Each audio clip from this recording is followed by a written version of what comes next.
Hi, this is Kendra from Pencil and Pigment, and today is Tuesday, which means I'm doing art around the world, and it is the month of October, which means I'm doing the Philippines. And I think you can guess from what's on here that I have chosen to do Philippine folk music, dance music. Now this is from a troupe in the United States, and they are doing one of the enduring indigenous expression dances that still takes place today. There is a bunch about the Philippine history that sort of influences and impacts dance. And I want to talk about some of that because the folk dancing sort of incorporates things from the immigrants, from the conquerors, and while at the same time maintaining the Filipino roots. So it's sort of a reflection of daily life in past centuries and sort of while engaging modern audiences. So let's talk about this.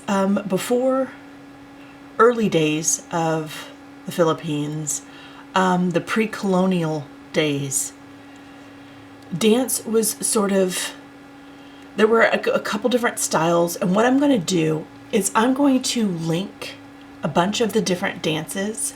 It'll pop back on in a second. I'm going to link a bunch of different dances that are different examples of what I'm talking about, because there's so many on YouTube that have been made available.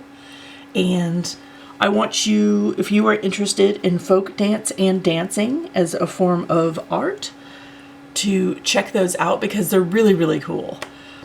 So there's some that are like called tinkling, which sort of mimics a bird. And there's some from the original tribes and other inhabitants.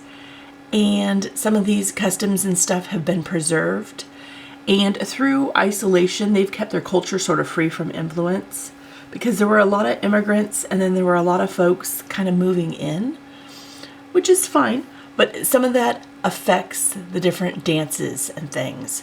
So when we look at the dance history, tribal dances with sort of ankle bells and things with men swooping that look like eagles, these are, kept alive by different folk dance troupes and cultural institutions. So there's dances where folks reenact Thanksgiving rituals at the time of the harvest moon. During the 14th century, Muslim traders came to the Malay archipelago and reached the Philippines. And with this, there wasn't a colonization, but there was a conversion of religion, and there were different folk dances that were created. And Singkil is one of the most famous, and it's sort of about a princess caught in a magical earthquake in a forest. And there's a parasol. I will link that one. It is really, really cool. Spanish colonization is also another factor that sort of comes into play with Philippine folk dancing. And after sort of the Europeans came through, the dancers sort of adopted their own style and borrowed choreography from Spanish, and they merged sort of the Spanish court style with Philippine sort of influence.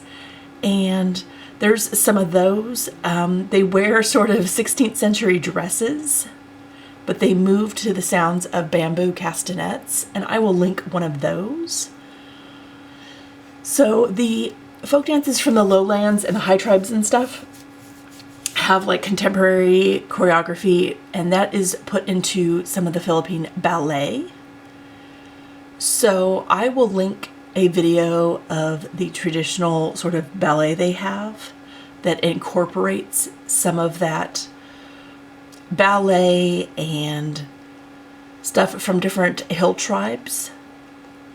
So traditional dance is still performed at celebrations of births and weddings, and also at sort of festivals, and ancient dances are performed in costume of the tribal period. So if you are able to check out some of these, there's a lot of gongs, like copper and brass, and some played with a wooden stick, that are used in some of these dances. And I just think it is absolutely fascinating.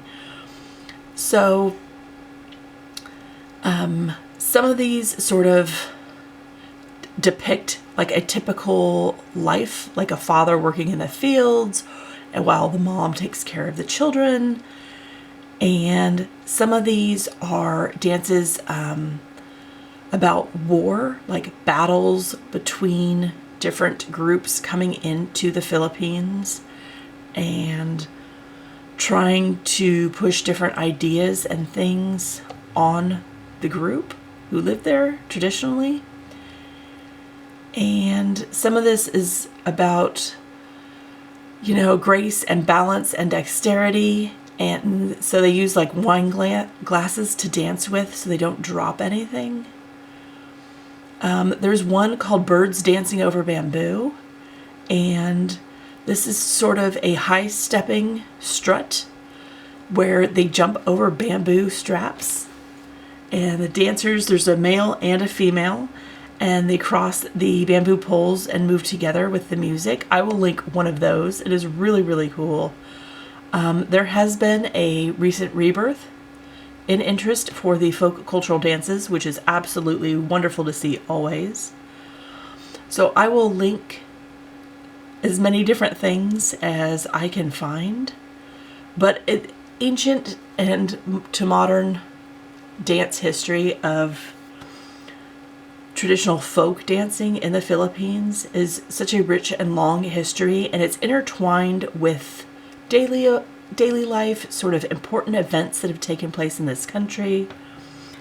And sort of, if you are interested in learning some of the dance steps, you know, I bet you'll be able to find some choreography online. I just think it's such a really interesting and beautiful way to tell stories and retain one's culture and history through dance.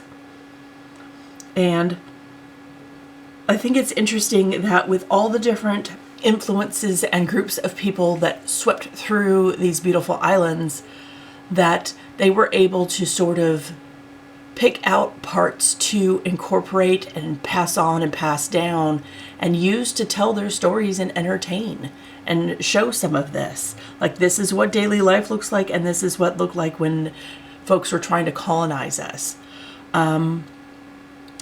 You know, these dances were used to appease the gods or curry favor from powerful spirits or to celebrate a hunt or harvest and or mimic the exotic life forms around them. And they told these stories, and some of these were rites of passage, and these are remembered legends and parts of their cultural history. So I highly recommend that you check out some of the things I link. I think this is absolutely beautiful. This is where they're sort of showing, so this is like a swooping, soaring eagle. And this is, you know, done by the Parangal Dance Company out of San Francisco in the United States. And I just think that this is absolutely beautiful. I'll link this one too if you want to see it in its entirety. It's about 9 minutes, and there's a couple others, I believe. But the outfits, the props, the lighting, the stage, the choreography, obviously there's music that accompanies this that I am talking over. But I highly recommend that you check some of this out. It's absolutely a beautiful, beautiful art form that I wanted to share with you. So I hope you enjoyed this. I hope you have an absolutely wonderful day, and I will talk to you tomorrow. Bye.